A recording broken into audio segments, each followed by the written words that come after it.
Hey, I'm John Cannell, and today on Preppy Kitchen we're making a silky, delicious sweet potato pie. So let's get started.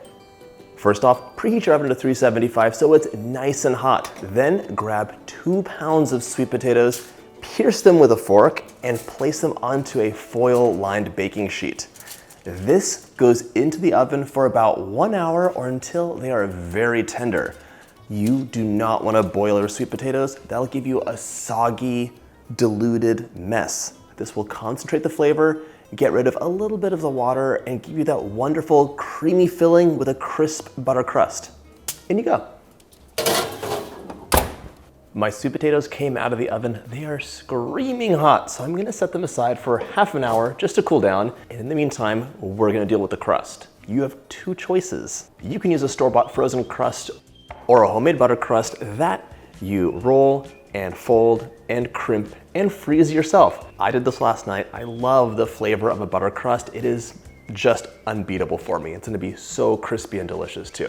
If you're using a store-bought crust, set your oven to 400 degrees. This will burn if you blind bake it. If you're using a homemade crust, go ahead and set your oven to 425. We're gonna blind bake it. It'll be soggy if you don't. So grab some parchment paper and place it on the bottom. And especially when you use a ceramic pie dish because they are super slippery and the walls are normally pretty straight up, I'm gonna use some tripled up tin foil to hold my baking weights. These are just little round ceramic weights. If you don't have them, dried beans are basically the same thing. All right, place this inside. And because it's frozen rock solid, I can really press the foil onto the side. And during the bake, the foil will support the crust and keep it from slipping down. Because even though I froze this overnight and made it the right way, these baking dishes are just super slippery. This bakes for 20 minutes. If it looks like it's taking on too much color, just add a little bit more foil over the side so it won't darken up. In you go. As soon as your crust is out of the oven, make sure it's at 400, not 425, not 375. So it's nice and perfectly warm for your pie. My pie crust is out of the oven. It's very hot, but I want to get this foil and paper situation out of the way. So set that aside. This is par cooked. So the outside is nice and crisp. It won't sag down, and the bottom has a head start. And now it's on to our mostly cool yams. Sweet potatoes. Let's not get into that argument. We're gonna remove the skin and plop everything into the bowl of a food processor.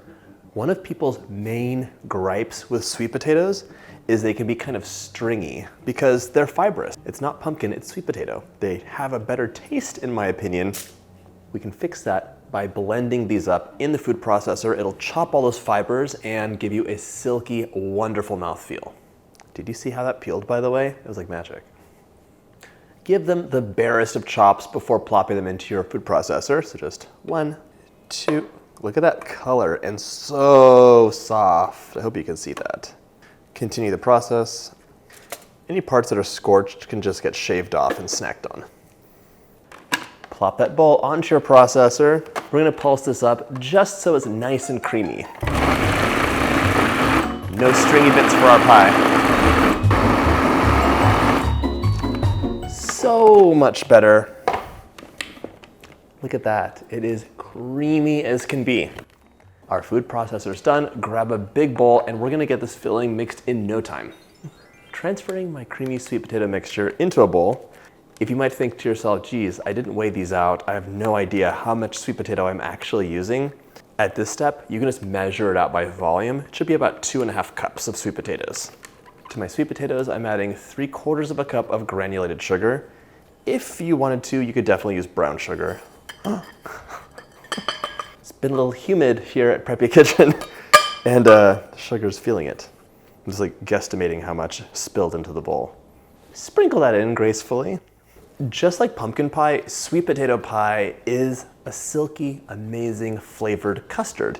Milk and eggs are stabilizing it. We add sugar and spices for flavor. It's actually super, super easy. The problems come in from the common mistakes. Over baking your pie, stringy sweet potatoes, a soggy crust. All these things can be really very easily avoided with just a few steps. I'm adding 2 large room temperature eggs to my mixture. 1 and 2. Sweet potatoes are denser and have more structure than pumpkin puree, so they don't need as many of these stabilizing factors in the custard. Just 2 eggs will do ya. I'm also adding 1 cup of either evaporated or whole milk. Today I'm using evaporated milk just because I have a ton of it in the basement and I need to use some up. 2 teaspoons of vanilla will go a long way for giving you a wonderful depth of flavor. If you feel like it, and if it's the holidays, you can use some dark rum or bourbon and it'll give you lovely flavor as well, and the alcohol does burn off. It's time to grab some spices. To the spice drawer we go. All right, let's grab our spices: nutmeg, ginger, and cinnamon. I'm adding 3/4 of a teaspoon of cinnamon, ground, not sticks, 1 teaspoon of ground ginger for some bite, and 1/4 teaspoon of nutmeg. I love the flavor in these pies. If I'm using nutmeg in a recipe, I always have a rasp handy and just grate it myself. If you want though, powdered nutmeg will work just as well. It's time for a whisk, so say goodbye to your spatula. We're gonna whisk, whisk, whisk this together until it is nice and smooth with no lumps. However, whisk nice and slow. I didn't do this in the food processor or a blender because when you do that, you're gonna pump tons of air into the filling. Those air bubbles will expand when it bakes and puff things up and cause cracking and a less creamy texture. That's why I was using the spatula for so long, because I didn't want to like whisk air into it. I just wanted to fold my ingredients together. Do you see how easy that was? It is beyond simple. You should never be intimidated with a pie. A little pinch of salt is optional, but I like to have just a bit of contrast. Otherwise, things are a bit too dull and sweet for me, but that's personal, so you do you. Okay, my filling's done. It smells amazing, so let's pour it into our pie crust and get to baking.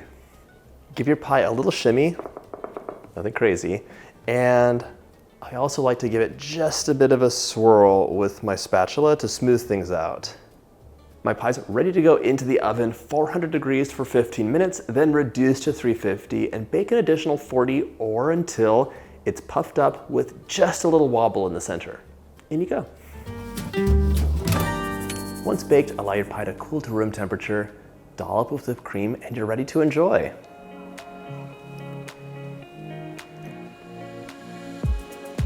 That pie is so silky, creamy, and flavor-packed. I love the spices in this too.